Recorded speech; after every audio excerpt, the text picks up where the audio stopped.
আজকের recipe chilli broccoli. প্রথমেই গরম জলে অল্প লবণ দিয়ে হালকা করে ব্রোকলিগুলো সিদ্ধ করে তুলে নিলাম। বাটিতে নিয়ে নিলাম 4 চামচ ময়দা, 2 চামচ কর্নফ্লাওয়ার, অল্প পরিমাণে লবণ, গোলমরিচের গুঁড়ো আর নিয়ে নিলাম লাল লঙ্কার গুঁড়ো। সব শুকনো উপকরণগুলো ভালো করে মিশিয়ে নিলাম। তারপরে দিয়ে দিলাম আদা রসুন বাটা, সেটাকেও একটু মিশিয়ে নিলাম। এবার দিয়ে দিলাম ডিমের সাদা অংশ।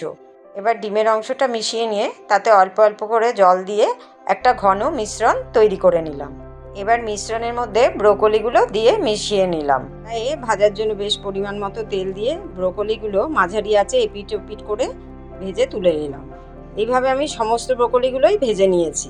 ওই ভাজার তেলই কমিয়ে রেখে অল্প পরিমাণ তেলের মধ্যে দিয়ে দিলাম রসুন কুচি ও আদা কুচি, দিলাম কাঁচা লঙ্কা কুচি। কাঁচা লঙ্কা কুচি একটু ভেজে তারপরে দিয়ে দিলাম ডুমো ডুমো করে কেটে নেওয়া পেঁয়াজ ও ক্যাপসিকাম, দিলাম ডুমো করে কাটা টমেটো কুচি ও সামান্য পরিমাণে লবণ। বাটিতে নিয়ে নিলাম 3 চামচ টমেটো সস, 1 চামচ রেড চিলি সস ও 1 চামচ সয়া সস, ভালো করে মিশিয়ে নিলাম। পেঁয়াজ ক্যাপসিকাম টমেটো ভালো করে ভাজা হয়ে গেছে, এবার সসের মিশ্রণটি দিয়ে দিলাম।